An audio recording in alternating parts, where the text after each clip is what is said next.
If you are a company founder and you want to scale your business in 2025, then this discussion is for you. The Wall Street Journal says that AI is increasing by 44% each year.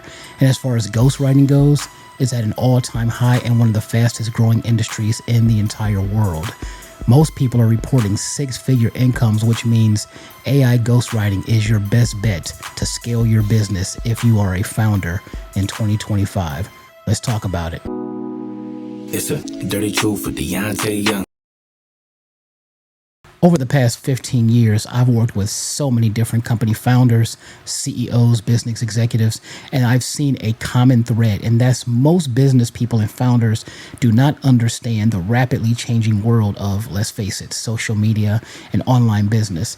And I'm not saying that I'm an expert, but I've seen enough and I've consulted with enough people that are executives that I feel that I need to explain the best ways to scale your business in the modern world.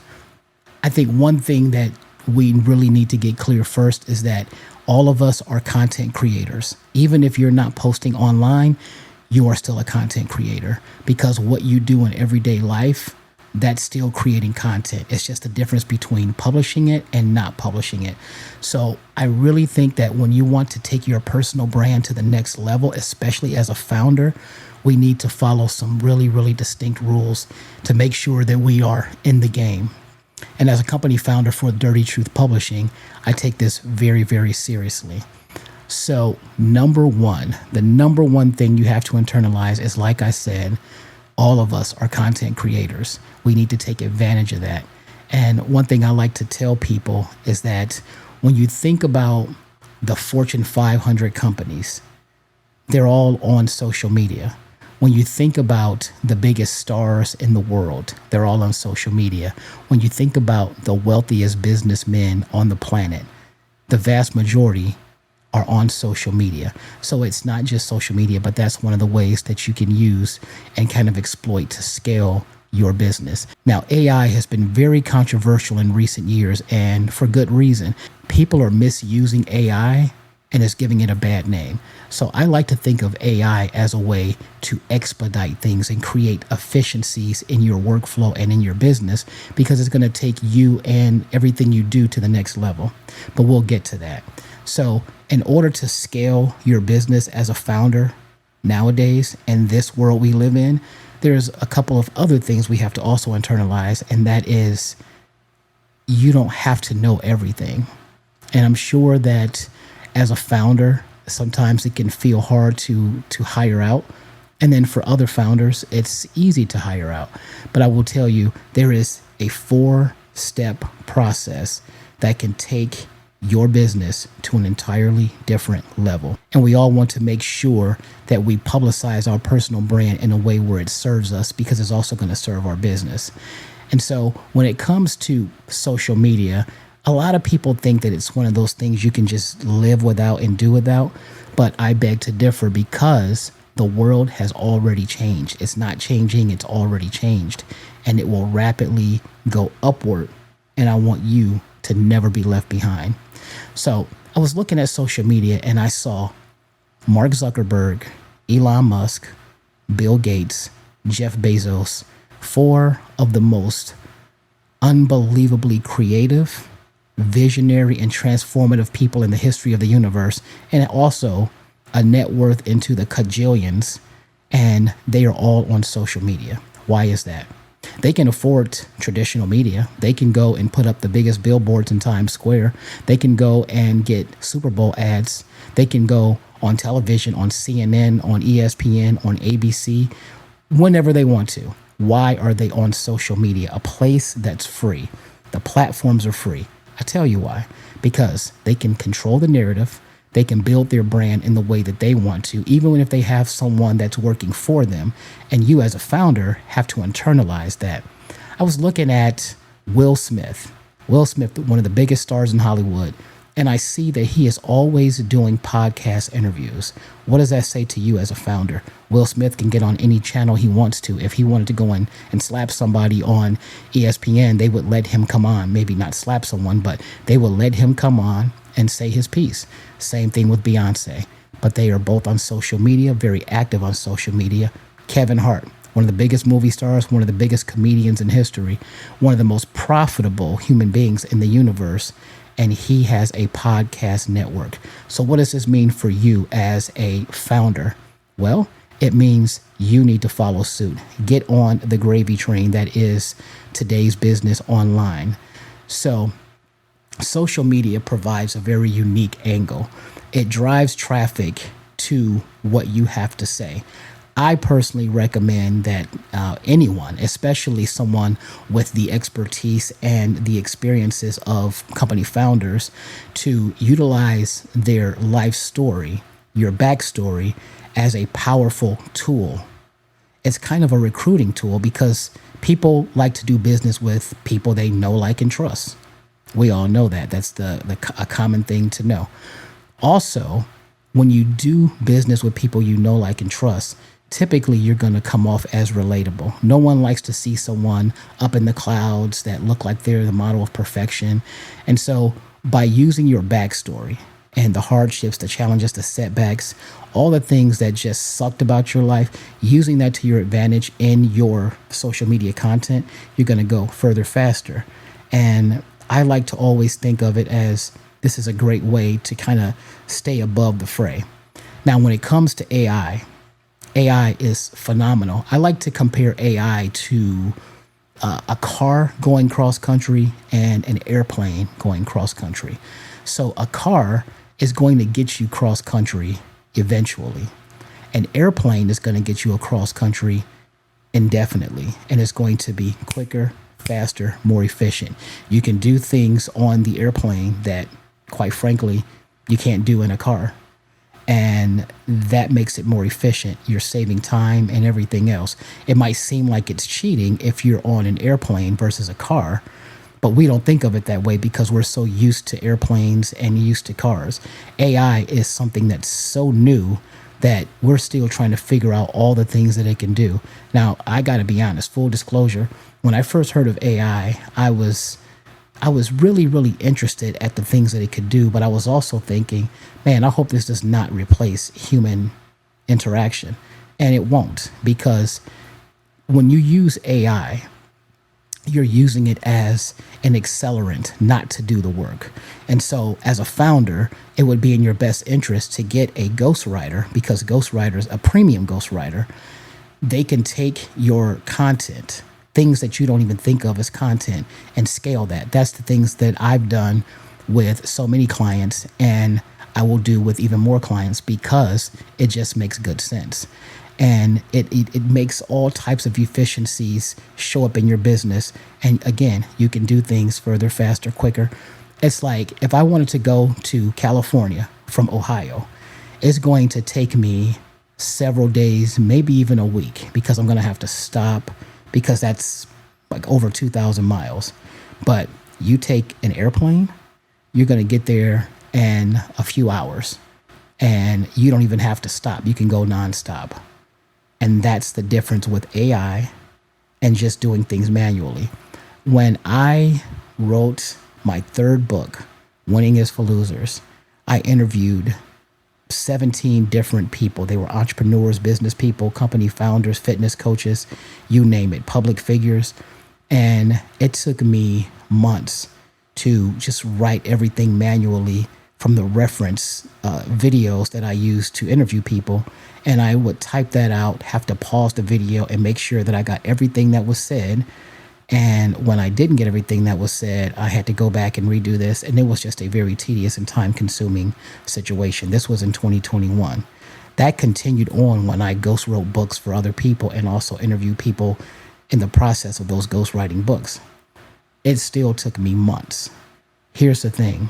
AI makes everything streamlined. Now you can get organization. So let's get clear on that. Now, if someone misuses AI and tries to use it to just do everything you're not supposed to, now that is a problem.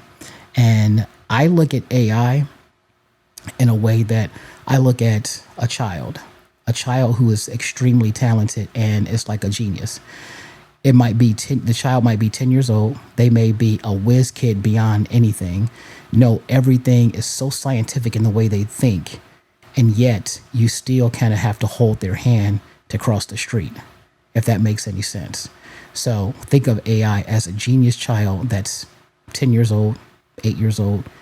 They can do everything. They know more than you, but you still got to hold their hand and get them where they're supposed to go. That's like kind of one of the best ways I can put AI and why it's necessary in today's world, especially for founders. So you want to get social media good and go think about all the things that is very prevalent in this world. Podcasts, YouTube, social media, period. Anything that you do, whether it's a speech, a podcast, a conference that's live, any type of thing that where you're going to be speaking, you can use AI ghostwriting by hiring the proper ghostwriter to take that content and turn it into different levels of content. So your YouTube video, the transcript from that, you can use AI to streamline it, organize it into thought leadership articles. You can use that to repurpose it into some type of social media post. That's the expedient nature of AI ghostwriting. And like I said, a ghostwriter, especially one that's top notch, which I can only suggest top notch ghostwriters, they are going to be able to do these things, and it's going to actually cost you more to not do them because of what you lose out on, if that makes sense. So social media is the first thing, the first rung of getting your message and your business to scale as a founder. The second part of getting your business to scale is having a newsletter. What's so good about a newsletter? Well, a newsletter will nurture your leads because you always want to kind of massage the relationship, so to speak. And by having a newsletter, you're going to be able to check in with people. Let's say it's a weekly newsletter. You're going to be able to check in with people. There is a very successful podcast host and best-selling author named Mel Robbins. Mel Robbins has been in the lexicon for a good 15 years, and she has really gotten extra famous within the last 7 or 8 years because of the books that she writes. Well, Mel Robbins, she has an email list that is 2 million strong. That's how she collects her leads, or at least a big way that she collects her leads. Her book reportedly had 70,000 pre-sales. Imagine that, 70,000 pre-sales. So let's just say the book was $10, which it was, and it was more like 20. But $10 is like $750,000. If it's $20, now we're talking, let me see, carry the one, go into that, 20 times 7. So that's like $1.4 million, having 70,000 pre-orders. So what could that do for your business as a founder? You're going to scale big time. And that's why it's so important. So establishing a newsletter with your expertise, your thought leadership is going to exponentially grow every aspect of your personal brand. And of course, by extension, your business. Mel Robbins is an expert at that, but she's not the only one.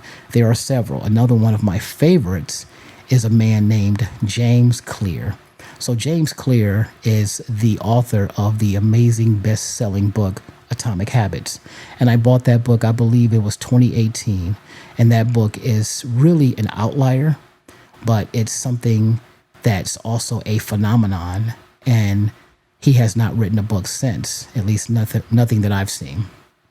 But James Clear, one of the things that he did was he was very consistent with his newsletter. Week after week after week after week. I believe he started it in 2013. Don't quote me on that, but he started it and he stayed consistent. So you can scale your business by staying consistent with your newsletter. Again, get a ghostwriter to do it, a premium ghostwriter that has the AI skill set, because AI skill sets are very, very intricate and you can't just get anyone to put that together. That will scale your business. It's going to help you nurture the people that you bring into your ecosystem, whether it's via a funnel or some other way. Top of funnel, bottom of funnel. You want to make sure that you're handling your customers and clients very well. Educational email courses are really rising in popularity nowadays. And to be honest, I really feel that it's the wave of the current and the future. Educational email courses make 10% off coupons if you enter your email address look absolutely ridiculous, humiliating, and embarrassing. Educational email courses, instead of someone coming to your website or coming to your social media or whatever, it's a way to opt in. All right. So when you have an opt in for someone, when you want someone to opt into your ecosystem, your offerings, your services, your products, your business, whatever it is, it's always best to have what's considered a lead magnet. And a lead magnet, most businesses especially, I've seen them time and time again, enter your email address and you get this 10% off coupon. Get your next 10% off coupon when you go to this tire company or this restaurant. You can eat with 10% off. Thanks, but no thanks. That's not going to move the needle for me. So you're saying that if I go and get a $20 meal from you, a $20 steak, I get $2 off? Yeah, that's not really moving the needle for me. Seriously.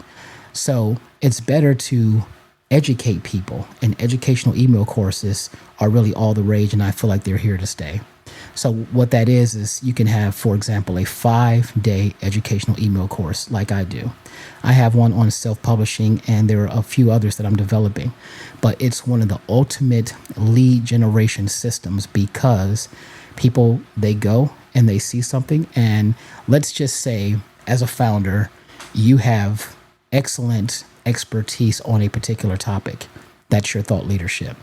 Let's say you had some excellent input and feedback on technology, and you were talking about processors on the new MacBook, and you understood how gadgets and tech work like extremely well. Well, you would have a ghostwriter, a premium ghostwriter, ghostwrite a 5-day educational email course, and it would be free. It would be very informative. And let's say it was about the 5 biggest mistakes that consumers make when considering the right processor for their computer. And if you are a consumer who is in the market for that, and you go to this founder's website who is in that business, you're going to really be curious, and you don't want to make those mistakes. It's kind of like the FOMO. When you make mistakes, there is like a perception that you are missing out on something. Yeah, you are. You're missing out on doing the right thing the right way. So imagine the potential customer comes to your website or wherever it is, and they see that, and then it says enter your email. Well, you enter your email, your name, and they get this 5-day educational email course explaining the thing that they care about and the mistakes to avoid. Now they're educated, and it feels like something that's worth money, the course, but it's free. And now they are in your system. So educational email courses are great for converting customers, and they are much better than that lousy 10% off coupon at Ponderosa, Walmart. I don't even think there's a Ponderosa around anymore. All right, now we have the social media dialed in. We have the newsletter dialed in, and now we have the educational email course dialed in. So when you look over the course of a nice sample size of time, it can be 6 months, 7 months, and you start to see the patterns in what your social media audience is relating to and what's resonating with them more from your content. Then you look across your social media, you say, oh, wow, they really care when we talk more about this particular topic versus this particular topic. This particular topic gets more comments and gets more responses than this one. And when you see a pattern, then you want to double down on that. Now, your expert book is going to stamp you with increased credibility. So there's a guy that I know. I feel like he's a friend. He is a very successful company founder, and he is worth about $100 million. Very successful. He does amazing things all over the world. He's very charitable. He is philanthropic. He is really as good as it gets when it comes to giving back to the world. If you look at his social media, he looks completely and totally irrelevant because his social media is just complete zero. And that's one of the problems that I see with company founders, because a lot of them think you can just take it or leave it. Jeff Bezos doesn't. The richest man in the world, Elon Musk, is very active on social media, just like a lot of these people. You might say, well, of course, Deante, Elon Musk owns a social media platform, but that doesn't mean that he has to be active. He chooses to be because with everything he says, he moves markets. With everything he says, he's building his content and by extension, his personal brand. And that is what every founder, especially founders with expertise, which is pretty much all of us, every founder should be doing this. And what it does is it leads to your expert book, which stamps you as the guy to go to. Because think of it this way, in sports, I love basketball, right? Now think of a superstar basketball player, all the talent in the world, great statistics, has done pretty much everything you can do in his sport. And then you see another one who is just as talented, has accomplished so many things, but the difference between the two players is that one player has a handful of championships and the other one doesn't. So the one with the championships, you're going to automatically view that person as being better. Now, I'm not saying everybody would, but the tendency will be to think this one is better. A perfect example of that is Tom Brady. Tom Brady won 7 Super Bowls. He led his team to 7 Super Bowls. And when people say that he's the greatest of all time, they say that largely because of the Super Bowl wins. The fact that he has 7 as quarterback, not because he has the most amazing statistics. And so it's the differentiator. And a lot of times it comes down to those details. So in the world of business and in the world of me talking to, consulting, coaching different company founders and business people over the years, I have come to understand that they don't really understand this whole dynamic. They know their business and that's their expertise. Well, you want to publish your expertise. You want to publish your legacy books. And I think you should always put your hardships, your backstory, and really become relatable with the people. There's an expression that says, meet people where they're at. Well, you don't want to be up here and have people seeing you as being, oh, well, he's out of range for us. You want to be like right down here at the level with everyone. And when you're right here, they're able to see you face to face. And now all of that pretentiousness that might be perceived is just peeled away. So you always want to do that. And that's what an expert book will do for you. Your expert book, your memoir, and I suggest it's a combination of a memoir and your expertise. And so the guy I was talking about, that's a company founder, extraordinarily successful, he does not have those things. And so therefore his impact is stunted. No matter how wealthy he is, no matter how much people know him in the brick and mortar world, it's very, very, very important. And it's such a loss too, because if you want influence to serve people in the proper way, you may as well put yourself in these places. Now, these things are non-negotiable. Having a mobile phone, that's a non-negotiable. I don't care if you're 85 years old. It's non-negotiable. Just like ghostwriting, just like AI, and just like social media. It's non-negotiable. And I'm speaking to you founders because I am a founder. Get on the ball. And I say this to you, but I'm also saying it to me.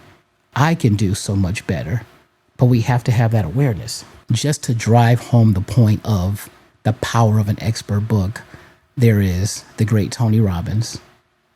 There is the great John Maxwell, Brian Tracy. Russell Brunson is one of the more modern expert minds in the world. And all of these people have the same thing in common. They have books that have transformed entire markets. They have books that have transformed business people for the better by far. And I like to see that because there's something really powerful about a personal brand. And I'm just going to put it this way. It doesn't matter what business you're in. It doesn't matter what company you have founded. So now I'm speaking to you directly, as a company founder. If I were your ghostwriter, I would start with taking inventory of your challenges, setbacks, hardships, all the things that sucked about your life, the things that pushed you to a different gear.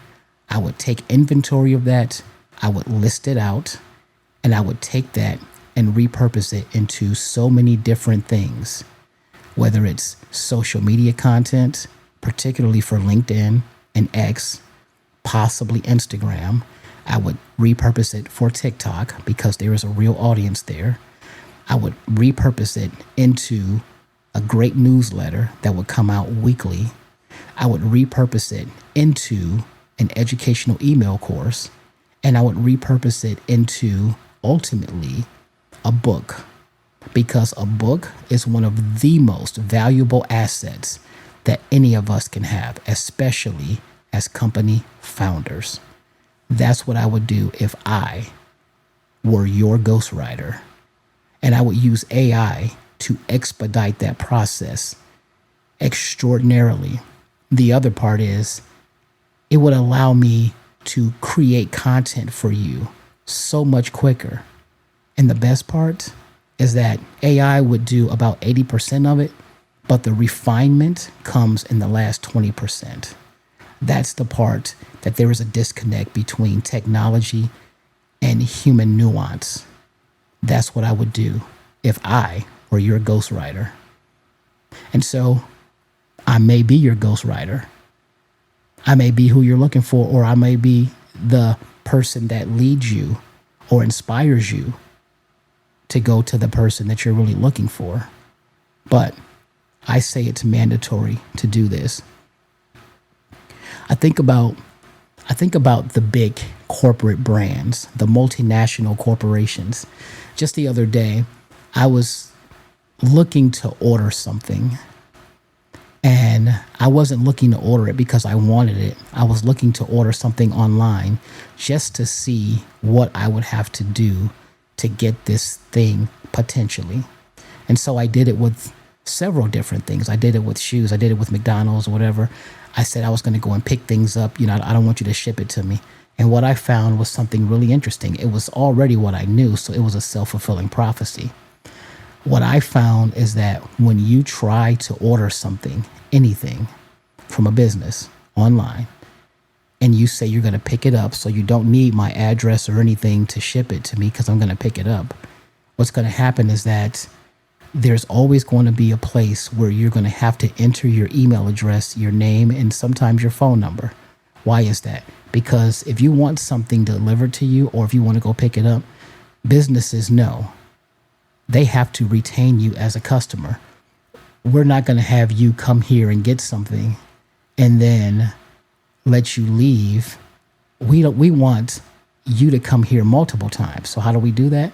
By encouraging you and enforcing you to put your email address in here.